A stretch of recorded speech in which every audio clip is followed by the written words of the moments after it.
할렐루야. 성령 충만하십시오. 신앙의 길을 잘 달리시기 바랍니다. 결코 잊지 말고 이번 한 주간도 주 안에서 승리하시는 주님의 이름으로 축원합니다. 프랑스 루이 14세는 5살 때 왕위에 올라 72년간 집권을 했던 왕입니다. 그 당시 페넬론이라는 궁중 설교자가 있었어요. 어느 날 왕이 정규 예배에 참석을 하기 위해서 예배당에 도착을 했어요. 그런데 예배당 안에 들어와 보니까 설교자만 혼자 있는 거예요. 그러자 루이 14세 왕이 오늘은 왜 이렇게 사람이 없느냐 이렇게 묻자 설교자가 대답하기를 임금님, 오늘은 임금님께서 예배에 참석하지 못한다고 광고를 했습니다. 그 말을 들은 왕이 아니 내가 왜 예배에 참석을 안 한다고 광고를 했어? 이렇게 되묻는 거예요. 그러자 설교자가 대답하기를 누가 진정으로 하나님께 예배를 보러 오고 누가 임금님께 아첨을 하러 예배를 드리러 오는지 친히 알아보기 이야기였습니다.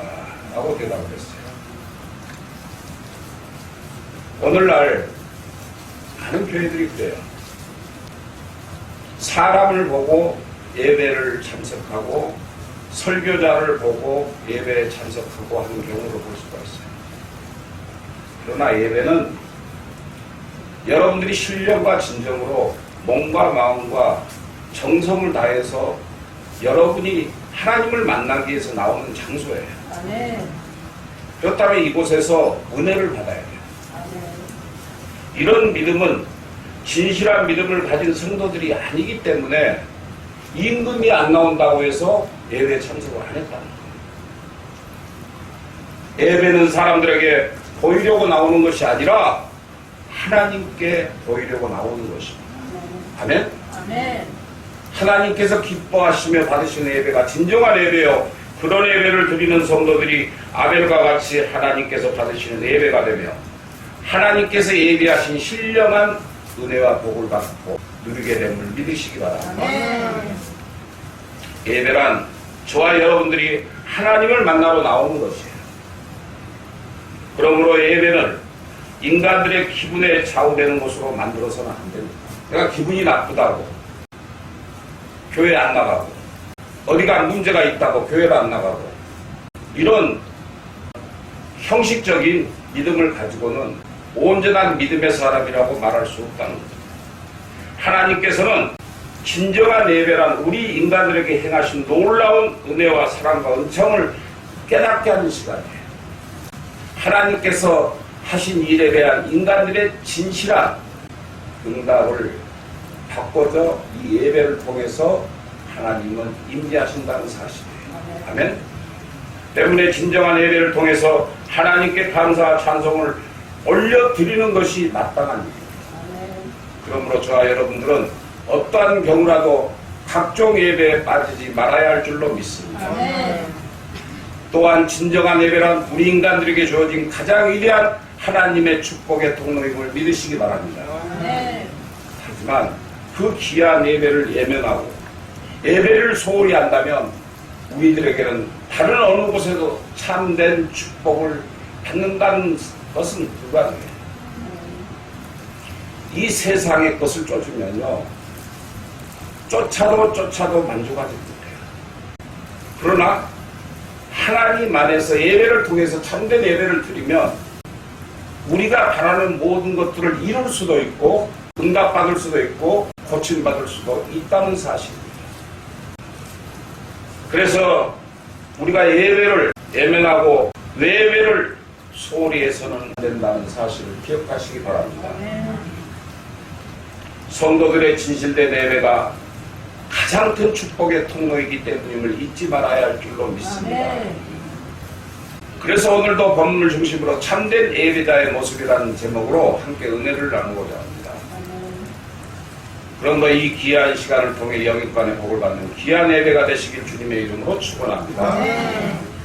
첫째로 신령과 진리로 산제사를 드리는 영적인 예배입니다. 구약에서 말하는 예배란 샤라는 말로서 우리바, 굴복하다 이런 뜻이에요. 또는 순종하다. 우리는 하나님의 말씀에 순종할 줄 아는 그러한 믿음의 사람이 돼야 되거든요.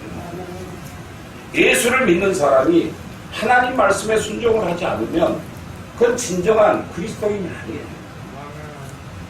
우리가 아무리 고난에 처해 있다고 할지라도 어려운 가운데 있다고 할지라도 하나님의 말씀에 순종하는 그런 믿음을 가져야 돼요.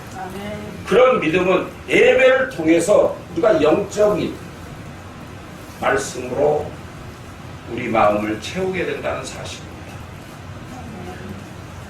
그리고 우리의 예배자의 대상이 누구예요? 하나님이시죠. 그렇다면 하나님께 복종과 경의의 표시로 엎드리는 것을 말하고 있는 것입니다. 그렇게 예배란 온 마음을 기울여 예배의 대상이신 하나님을 사랑하며 겸손하게 엎드려 경배하고 하나님께 절대로 순종하는 자세가 따라야 함을 믿으시기 바랍니다. 로마서 12장 1절에 보면 그러므로 형제들아 내가 하나님의 모든 자비하심으로 너희를 권하노니 너희 몸을 하나님이 기뻐하시는 거룩한 산제물로 드리라. 이는 너희가 드릴 영적 예배니라. 이렇게 말씀하고 있습니다. 즉 영적인 예배란 자신의 몸을 산제물로 드린다는 말씀입니다. 아멘? 아멘. 독일의 철학자 헤겔은 그의 법철학 강요 서론에서 이성적인 것은 가장 현실적이고 현실적인 것은 가장 이성적인 것이라 이렇게 말했어요. 하지만 영적이라고 해서 현실과 동떨어진 상상의 세계로 생각하는 것은 잘못입니다. 예수를 믿는 사람이 영적인 세계를 믿지 못하고 영적인 세계를 인정하지 않는다면 진실한 믿음의 사람이 아니잖아요. 하나님은 살아계시고 천국과 지옥이 반드시 있음을 우리는 믿잖아요. 그럼 그 안에서 우리가 영적으로 하나님과 대화하고 하나님 말씀을 듣고 하나님 말씀에 순종하며 하나님 말씀대로 따라 사는 거예요. 그래서 우리가 영적으로 하나님과 교제하며 사는 이런 삶을 살아야 돼요. 근데 많은 사람들이 아직도 이 영적이라는 세상을 동떨어진 나와 상관없는 그냥 어느 단어만 있을 뿐이지 이렇게 생각할 수가 있어요. 영적이란 말은 이성적이고 지성적이고 논리적이기 때문에 우리가 그 말씀을 믿고 따라야 한다는 말씀입니다. 또한 영적이란 말은 합당한 또는 올바른이라고 해석할 수 있습니다. 예배란 하나님을 섬기는 것입니다. 우리 하나님께서는 영이시잖아요. 그래서 최상의 분에게 최상의 것으로 드려야 하는 것이 우리들의 의무 아니에요. 그러니까 우선순위가 하나님이 돼야 됩니다. 우리들이 행하는 모든 것들이 최고의 순위가 하나님께 있어야 하는 것이 당연한데도 우리가 사람을 보고 교회 분위기를 보고 교회 환경을 보고 나의 유익을 위해서 예배를 드리러 오는 사람들도 많다는 거예요. 사랑하는 성도 여러분, 우리가 몸과 마음을 드릴 때도 시간을 드릴 때도 물질을 드릴 때도 재능을 드릴 때도 하나님이 최우선이신 분이시라는 사실을 믿으시기 바랍니다. 또한 하나님께서 원하시는 예배란 영적인 예배인 것입니다. 우리들의 마음이 담긴 온전한 몸으로 하나님께 기뻐하시는 산제사를 드리는 것이 영적인 예배라고 한다면 산제사란 무엇을 말합니까?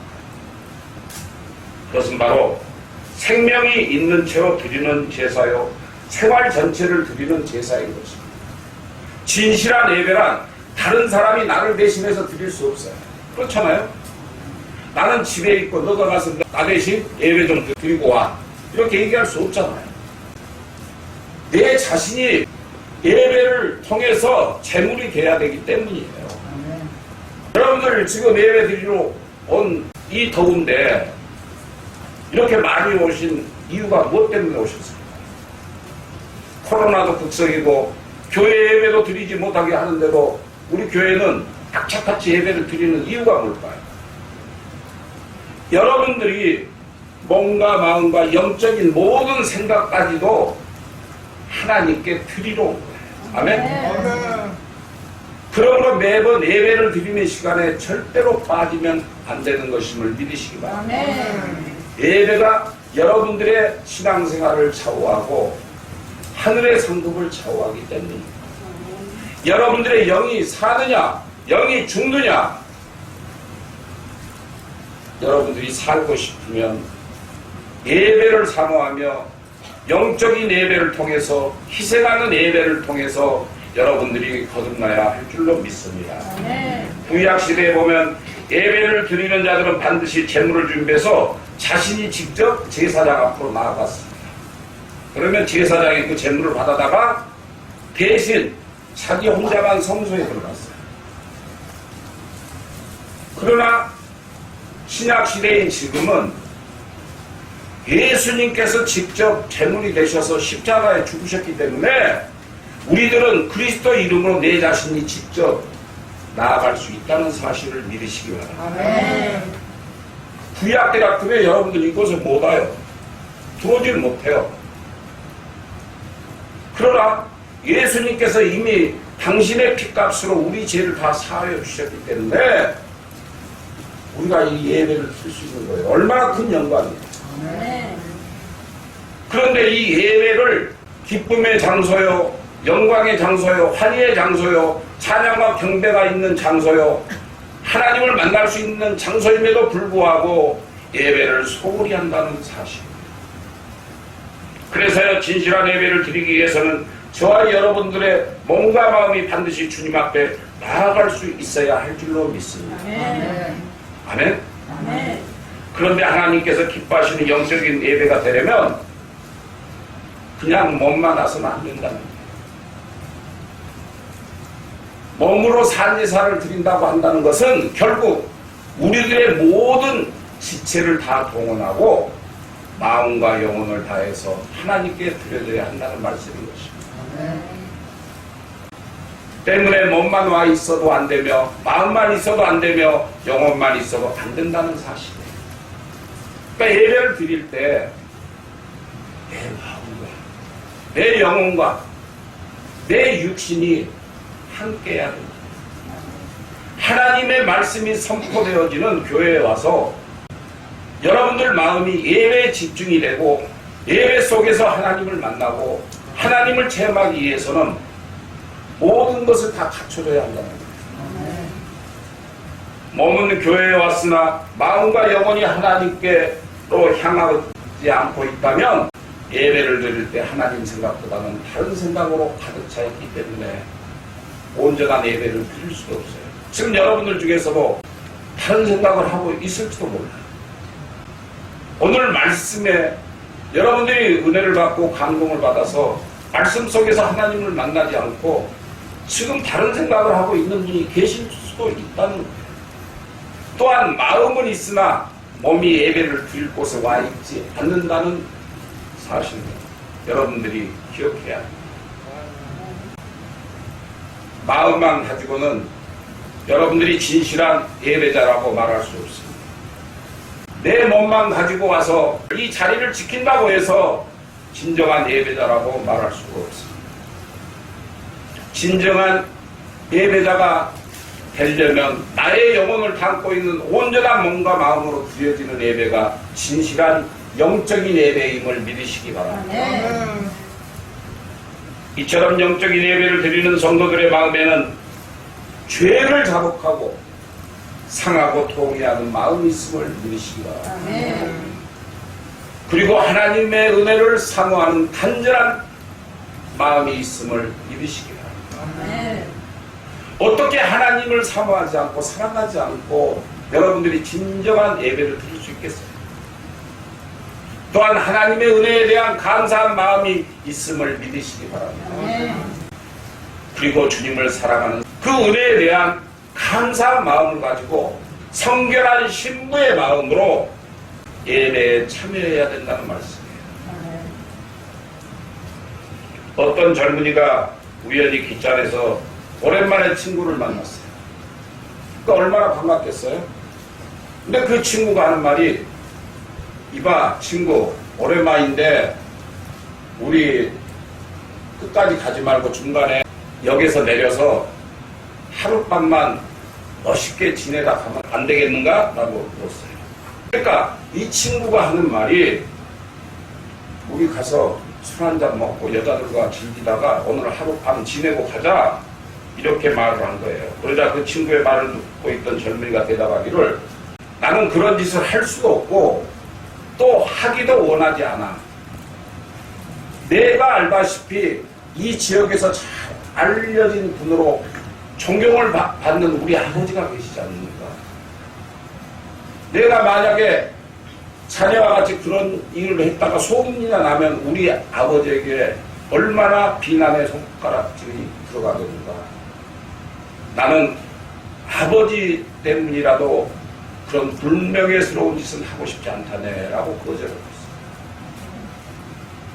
자 여러분, 이처럼 예수를 믿지 않는 사람들도 육신의 아버지를 생각하고 거절을 하는데, 이 육신의 아버지보다 더 큰 사랑과 은혜를 주신 하나님 아버지께 진정으로 예배하는 성도들이 이 육신의 삶 속에서 그 어떠한 유혹이 내 마음을 흔든다고 할지라도 전지전능하신 하나님의 은혜와 사랑을 생각하며 하나님의 명예를 더럽히지 않은 온전한 믿음의 성도들로 살아가야 할 줄로 믿습니다.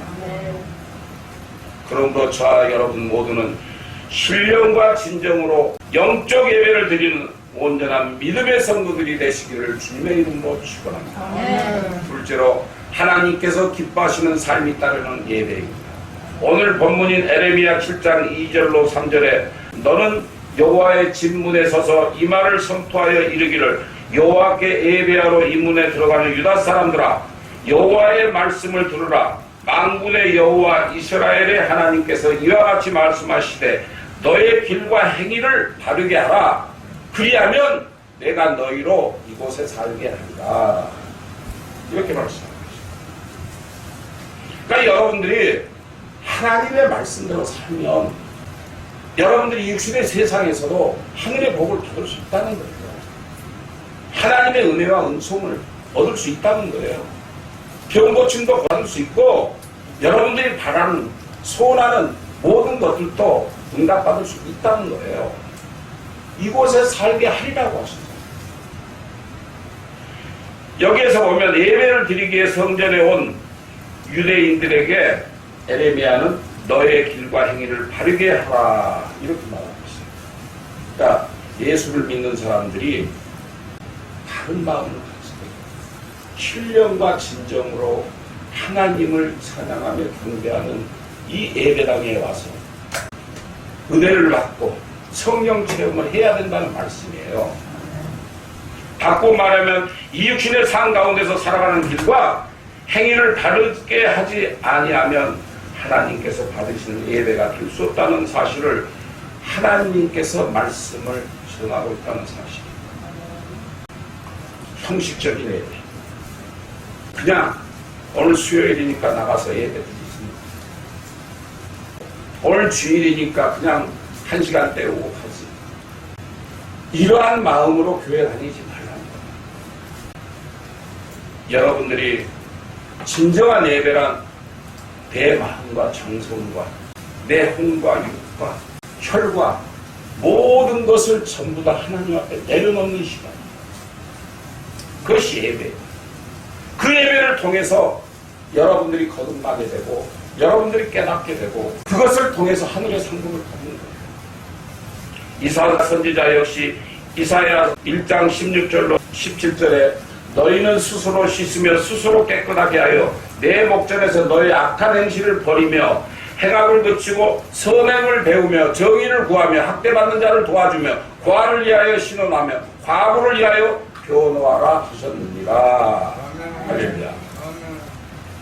로마서 12장 2절에서도 너희는 이 세대를 본받지 말고 오직 마음을 새롭게 함으로써 변화를 받아 하나님의 선하시고 기뻐하시고 온전하신 뜻이 무엇인지 분별하도록 하라.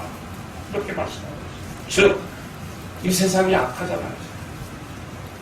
얼마나 악해요. 사람 죽이는 것을 파리 목숨보다 더 가볍게 여기고 사람들의 마음속에서는 이기심만 있고 남 잘되는 거 보지 못하고 내 자신만 내 것만 챙기려는 그런 마음을 가지고 사는 사람들이 이 세상에 널려 있어요. 이런 악한 시대에 진정한 예배를 드린다는 것이 사실 불가능합니다.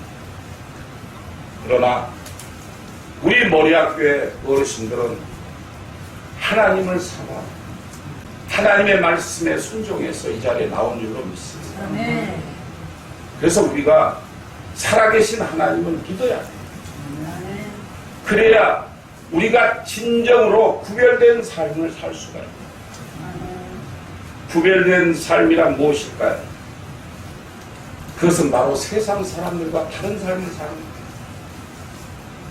차원이 다른 세상. 이 육신의 세상이 아니라 우리는 영적인 세상에서 살아야 됩니다. 그러니까 무엇을 보든 무엇을 먹든 무엇을 마시든 영적인 마음으로 먹고 마시며 즐기는 거예요.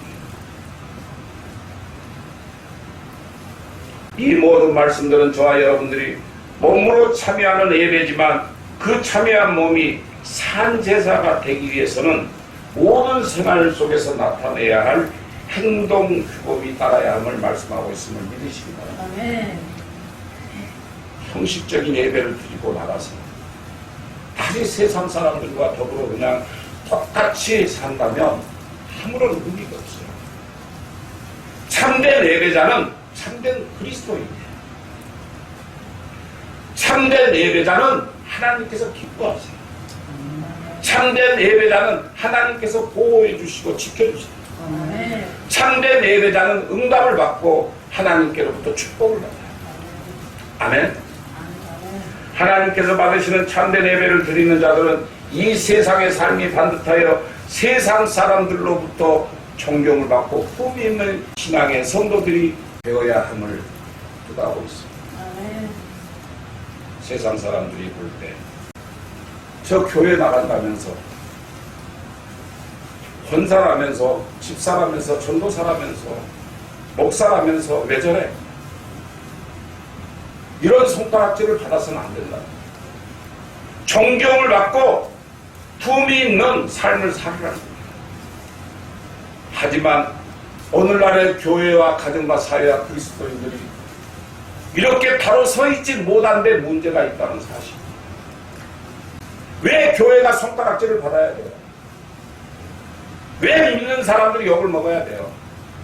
하나님의 말씀대로 참된 예배를 통해서 영적인 양식을 올바로 먹지 못해서 견질돼서 손가락질을 받는다는 사실이에요. 그러니까 나가서나 들어가서나 똑같아야 돼요. 은혜 받으면 은혜 받은 사람의 삶을 살아야 돼요.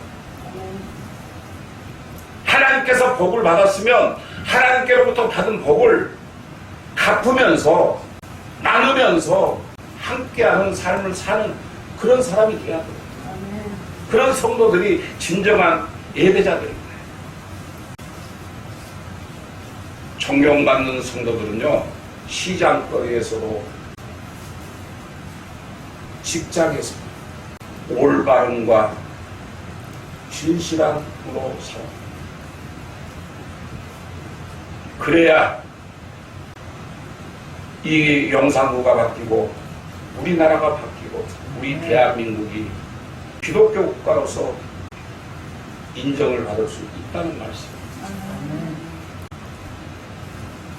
우리가 예배란 얼마나 중요한지를 깨닫지 못해서 정말 문턱만 밟고 왔다 갔다 하고 무슨 일만 생기면은 얼핏하면 자리가 비고 그런 모습을 볼 때가 많아요. 그럴 때 이 예배자의 모습은 내 마음은 표현을 할 수 없을 만큼 가슴이 아파요. 그동안 무엇했는지, 그동안 그들 마음속에는 진정한 하나님이 계셨는지 내 자신을 되돌아보게 된다. 내가 잘못 선포하지는 않았는지, 내가 잘못 가르치지는 않았는지, 잘못 이끌지는 않았는지, 하나님 말씀대로 행하지 않았는지 내 자신이 회개하게 된다는 말씀입니다. 어느 분의 짧은 글에 이런 소원의 기도가 있습니다. 한국인이 만든 나사나 못하나, 그리고 단추 하나라도 세계 시작에서 오랫동안 그 신앙과 양심의 보증수표처럼 믿어지는 그런 민족이 되기를 원합니다. 정직한 물건을 만드는 나라, 사랑을 수출하는 나라가 되기를 원합니다. 얼마나 좋은 기도예요. 그러니까 못한 나라도 제대로 만들어서 수출하고, 나사 나라도 제대로 만들어서 수출해서 전 세계에서 인정받는 국가가 돼야 된다는 거예요. 하자는 거라도. 근데 중국처럼 짝퉁을 만들어가지고 엉터리 물건을 만들어내는 경우가 많잖아요. 우리 한국도 얼렁뚱땅 그렇게 하는 사람 많아요. 또 특히나 음식점이나 이런 데서 자기들은 먹지도 않으면서 남들에게, 손님들에게 주는 음식을 엉터리로 만들고 엉터리 재료를 쓰고 그런 사람도 많잖아요. 성경에요, 대를 속이지 말라고 그랬어요. 대를. 옛날에 재래시장에 가면은 그 대박이라는 게 있죠. 거기다가 쌀을 담아서 이렇게 팔 때, 보리를 팔 때, 그게 고기는 큰데 안에다가 나무판을 넣어가지고 얕잖아요. 옛날에는 그런 눈속임을 했어요. 그리고 쌀을 한 대박을 딱 쓰면 고기보다 적은 거예요. 대박 안에다가 또 나무를 하나 더 덧대가지고 적게 들어가요. 이런 짓들을 하지 말라는 거예요. 하나님을 믿는다는 사람들조차도 이런 일들, 지금처럼 부정과 부패가 만연하면 나라와 민족이나 교회나 종교들도 왜 없이 망하게 된다는 사실을 기억하시기 바랍니다. 여러분, 나라가 바로 서지 않으면요, 나라가 부정부패에 물들어서 흔들리고 오늘날처럼 정치가 이렇게 썩어 빠지면 나라 오래 가지 못해요. 지금 백신만 봐도 그래요. 분명히 예약을 받았잖아요. 받아놓고 중간에 약 없다고 딱 끊었어요. 난리가 났죠. 그게 언제예요? 어제예요. 근데 오늘 갑자기 어디서 백신이 나왔어? 오늘부터, 자정부터 또 백신 예약을 받는다는 거예요. 50세부터 59세까지. 그 백신이 어디서 나왔어요? 이거 전부 다 북한에 보내려고 숨겨놨다가 날짜 되니까 내놓는 거예요. 이렇게 나라가 썩어가는데 우리 국민들은 안 죽으려고 그 백신을 맞으려고 줄을 서서 몇 시간 동안 줄을 서고 몇 시간 동안 컴퓨터에 매달려도 등록할 수가 없는 거예요. 제가 정말 분통이 터지거든요. 이 나라가 왜 이렇게 썩어가고 있습니까? 지금 우리나라 백성들이 지금 백신 때문에 이 난리를 치고 있는데 그걸 숨기고 그걸 다른 데로 빼돌리려고 하는 이런 엉터리 같은 짓을 하고 있습니다. 이처럼 나라가 망하면 기독교도 이 자리에 설 수가 없어요. 그리고 여러분들 마음까지도 다 망가지고 여러분들 생활과 가정도 다 망가진다는 사실을 기억하시기 바랍니다. 그런데 문제는 어디서 터지느냐? 예수를 믿는다는 사람들도 이에 동조하고 있다는 사실. 죄가 되는 줄 알면서도 죄를 몰라서 짓는 게 아니에요. 이게 죄라는 걸 알아요. 알면서도 죄를 져요. 근데 공무원들 중에 기독교인들이 얼마나 많아요. 말 한마디 못합니다. 왜? 이 육신의 세상에서 굶어 죽을까 봐서, 그동안 쌓아놓은 공든탑이 무너질까 봐서, 그러면서 초마하게 직장생활하고 공직생활을 하고 있다는 사실. 이처럼 대부분 죄를 몰라서 짓는 것이 아니라 알면서도 짓고 있기 때문에 문제라는 사실이에요. 그러므로 믿음의 생활에서 가장 중요한 것은 온전한 믿음으로 자기를 극복하는 것이며, 그것을 위해서 무엇보다 필요한 것이 바로 성령 충만함을 받아야 한다는 사실. 아멘. 아멘. 우리가 성령 충만 받지 못하면요, 세상에 치우쳐서 결국은 지옥불에 떨어질 수밖에 없다는 거죠. 성도들이 성령 충만하면 여러 가지가 변화가 일어납니다. 무엇보다 거룩한 꿈과 환상이 생긴다는 사실. 그래서 성령 충만하면 자신의 가치를 새롭게 보게 되며, 자신을 통해 이루실 하나님의 꿈을 생각하면서 장차 들어갈 하나님 나라에 대한 소망이 넘치게 됨을 믿으시기 바랍니다. 특별히 우리 모리학교의 어르신들은 물질과 자원과 인맥이 부족하고 연세도 부족하고 또 많은 분들이 병에 고통을 받고 계십니다. 그러나 여러분들이 하나님께서 주신 소망과 기쁨과 성령 충만함을 받으면 그런 거 다 필요 없어요. 하나님께서 여러분들을 높여주세요. 이끌어주세요. 고쳐주세요. 응답해주세요. 그래서 우리는 하나님께서 주시는 꿈을 받고 싶으면 하나님 말씀대로 살아요. 그래야 우리가 하나님께서 주신 복을 누리면서 아무리 날씨가 덥든지 춥든지 홍수가 나든지 이 세상에 불벼락이 떨어진다고 할지라도 두려워하지 않고 지혜롭게 이 세상을 살아가는 사람이 될 수 있다는 사실을 믿으시기 바랍니다. 주님의 제자들이 어땠습니까? 그들도 지력과 직업과 학력과 배경과 경력 등 이런 것들이 아무것도 없었어요.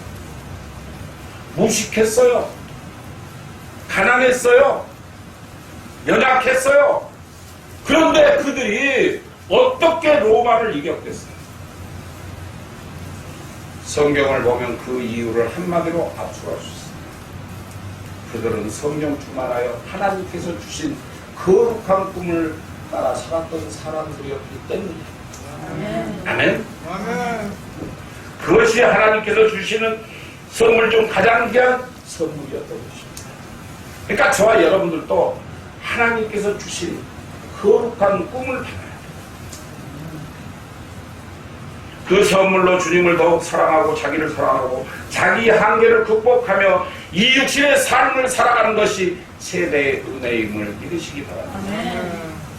자기 자신을 주님의 피로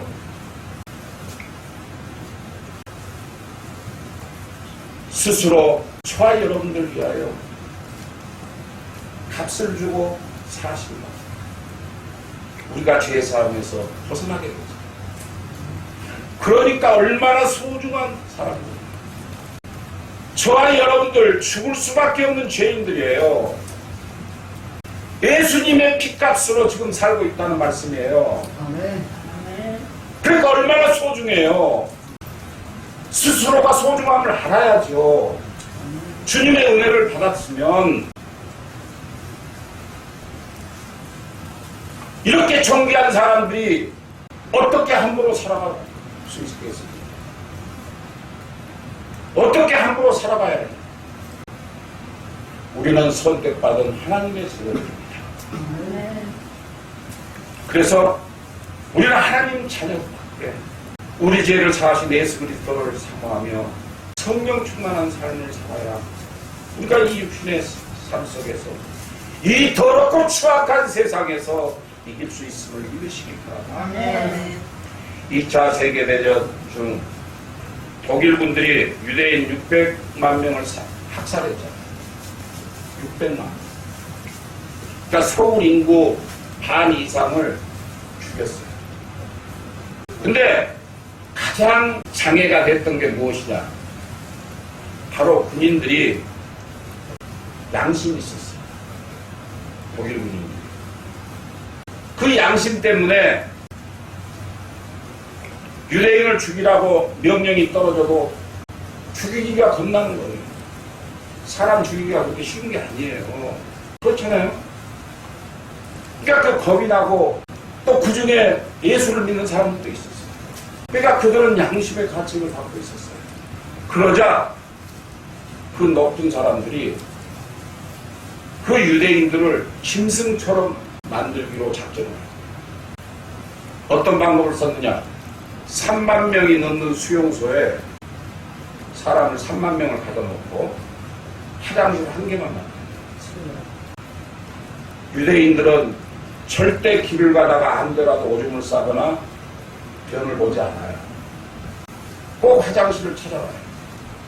그 습성을 이용합니다. 그러니까 3만 명이 모여있는 수용소에 화장실 하나니까 어떻게 소변을 볼 수 있겠어요? 대변을 볼 수 있겠어요? 그러니까 어떻게 되겠어요?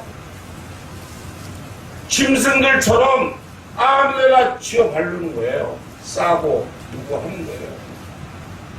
그런 모습을 독일 군인들한테 보여주는 거예요. 상관들이. 봐라. 저것들이 사람이냐 짐승이지. 아무데라도 저렇게 똥 싸고 오줌 싸는데 저게 사람이냐. 어? 저 짐승들이다. 저 짐승들 죽이는 게 뭐가 죄가 되느냐.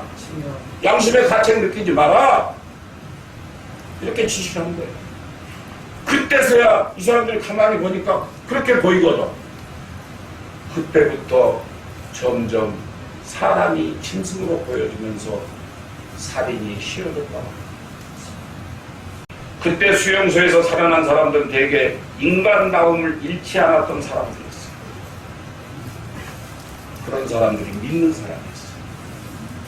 유일하게 살았던 사람.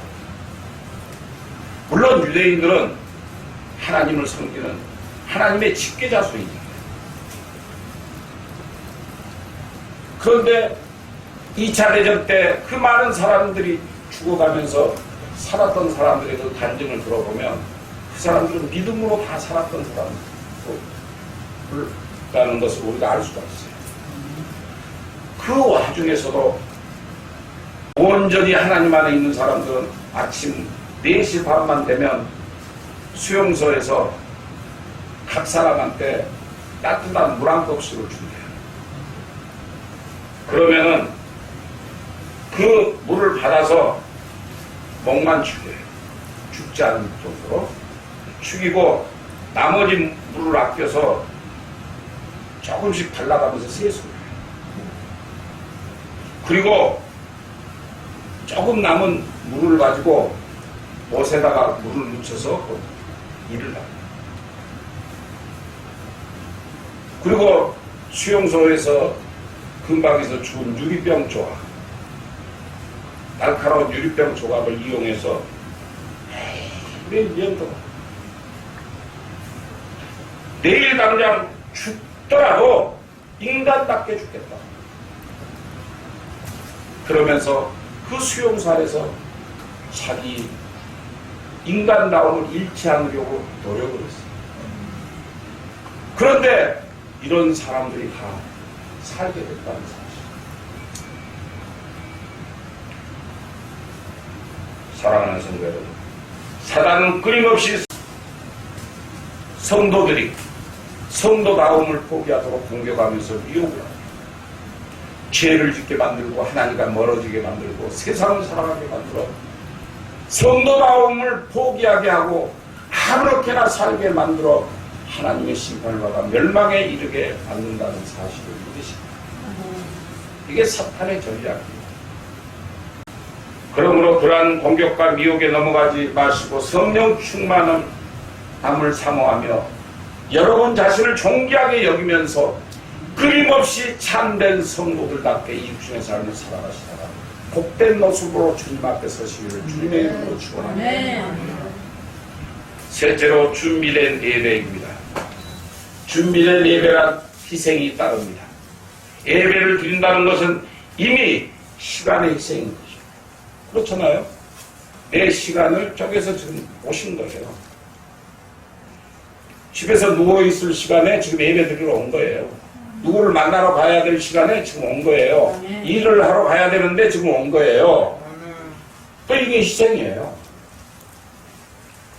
그리고 헌금을 드리는 것도 물질의 희생인 거예요. 이처럼 참된 예배란 마음을 드리는 것이기에 이 육신의 세상을 사랑하는 마음을 버리고 내가 제일 좋아하는 것을 버리는 희생이 있다는 사실이에요. 바깥에 나가서 놀고 싶잖아요. 그죠? 시원한 강가에 가고 싶잖아요.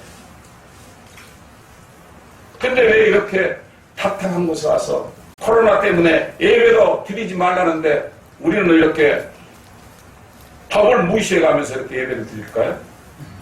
잡아가라 이 말이에요. 어? 죽으면 죽으리라 우리는 예배 드리겠다는 거예요. 이것도 정치적인 목적이 있는 거거든요, 지금.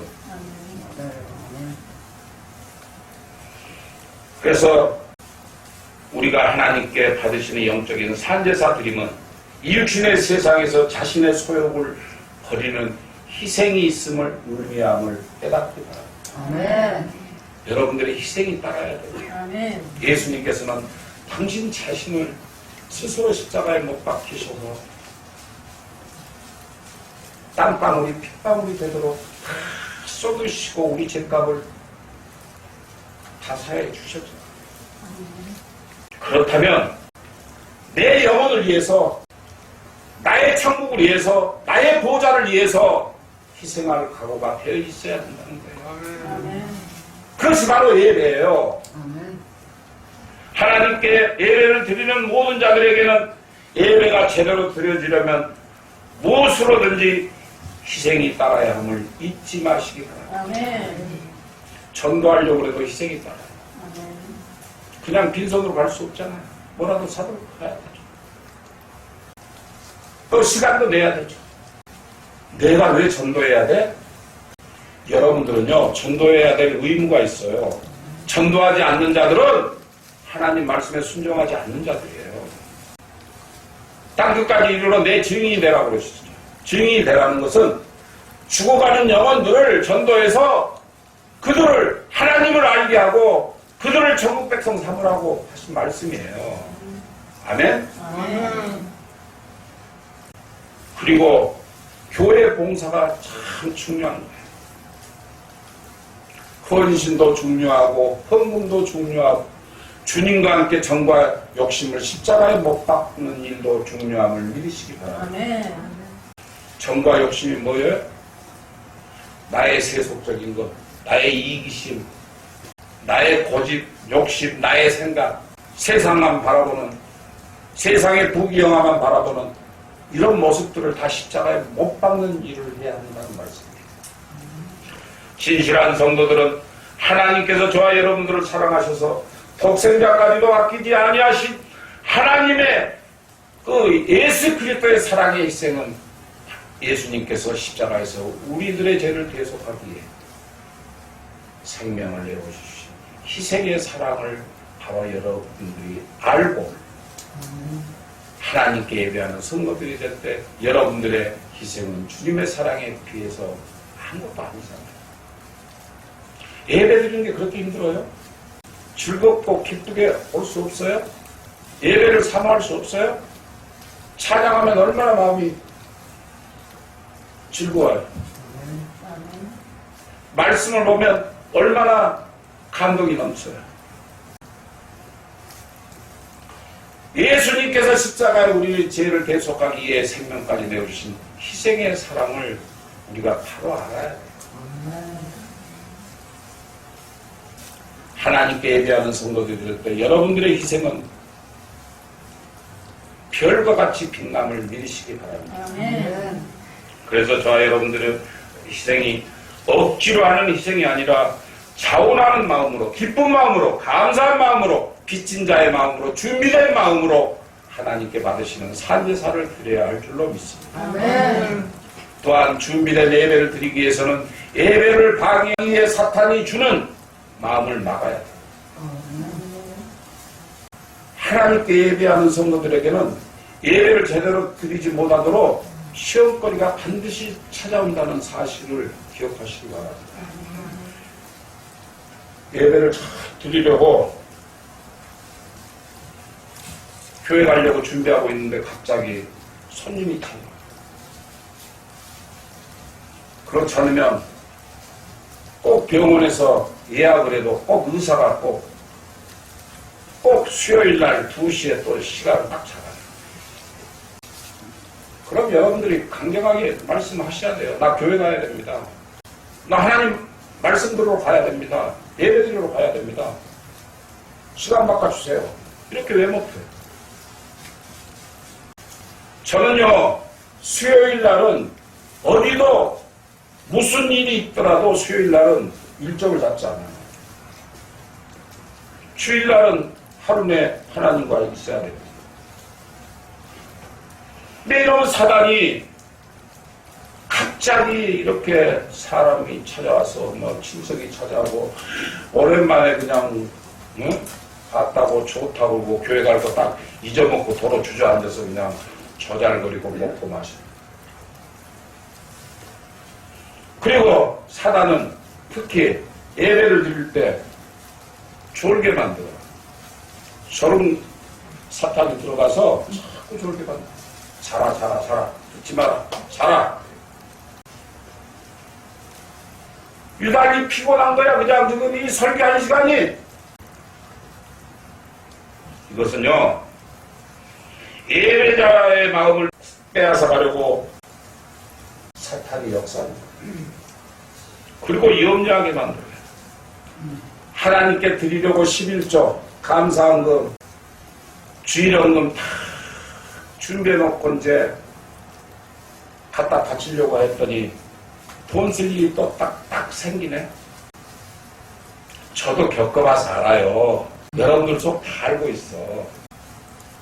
그래서 11조 같은 경우도 모아놓으면 안 돼요. 11조도 딱 그때 뛰어서 바로바로 바쳐야지. 아멘. 2달, 3달 모아가지고 드린다고 생각하면 나중에 먹던 데는 내기 싫어져요. 그리고 그 돈이 쓸 때가 생겨버려. 이런 것들이 다 죄짓는 일이에요. 하나님 것을 도둑질하는 거예요. 또 몸은 지금 다 와 계시잖아요. 근데 그 머릿속에 오늘 나올 때 내가 가스불을 잠그고 나왔나? 문은 잠그고 나왔나? 수돗물은 잠그고 왔나? 이런 등등의 다른 생각으로 예배에 집중하지 못하게 됩니다. 이게 사단의 역사거든요. 그래서 창세기에 보면 아브라함이 하나님께 제물을 드리려고 제단에 제물을 올렸어요. 그런데 솔개가 날라와서 그 제물을 가져가려고 하니까 아브라함이 쫓아가서 그 솔개를 쫓아내요. 이처럼 사단의 방해를 쫓아버려요. 아멘. 아멘? 아멘. 그런 믿음을 가져요.